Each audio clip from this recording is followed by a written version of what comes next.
Hello guys, good morning. For today's video, nandito kami sa Baguio and eto nga pala yung breakfast namin. Diba? Simple lang, at least naka-Baguio ka. Bali ng tuyo ang ulam, at least nakagala ka. Past few days nga kasi sobrang init na at ramdam mo na yakap ni Satanas. Dahil matagal na nga din naming plano na mag-Baguio, so tinuloy na namin mag-Baguio. And also para makaramdam naman kami ng lamig.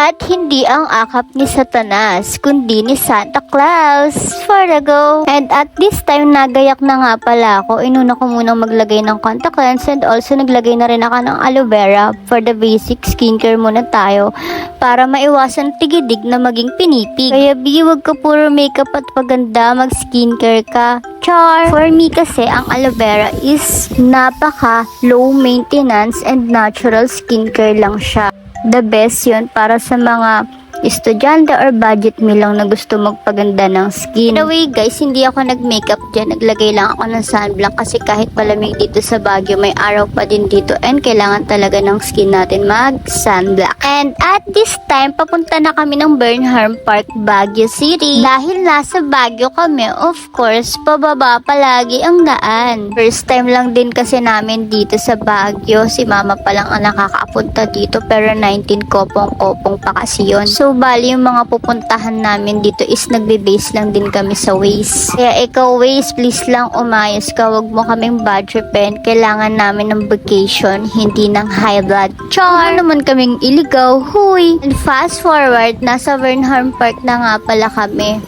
Maaraw dito pero ramdam mo talaga yung lamig as in. Talagang mararamdaman mo ang yakap ni Santa Claus at hindi ni Satanas. Char!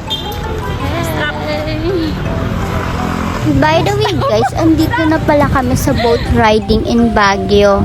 Sobrang nakaka-relax and chill na chill. Wag lang kami tataob. Ito po yung nanay ko. Napulot ko lang yan sa daan. Gutom na gutom. Pinakain ko na ng chicharon. Kawawa naman kasi. And ganito nga pala yung view ng boat riding dito sa Baguio. Iba-iba nga pala yan. Depende kung gusto nyo magpa-jack or magsagwan. And dito naman, pwede kayong bumili ng mga kung anek-anek na pasalubong na gusto ninyo. May mga t-shirt, candies, at kung ano-ano pa. And dito nga pala, as you can see, madaming nakapark na mga kotse sa labas. Dahil wala nga mag-aanong parking dito dahil madami talagang tao dito sa Baguio.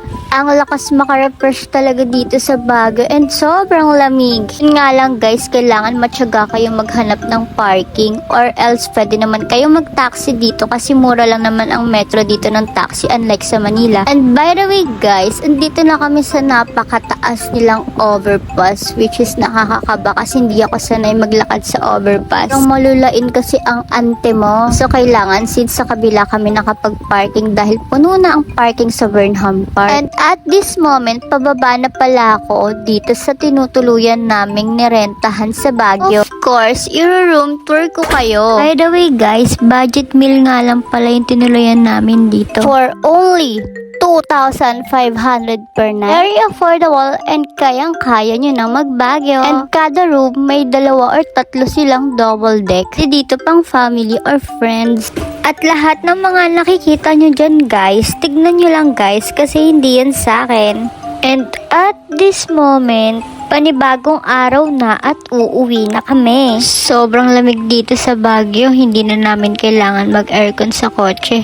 At napaka-fresh air talaga dito. Bibigyan din ako ng chance makabili ng lupa. Isa nga din to sa bucket list ko na gusto kong someday magka-rest house ako dito.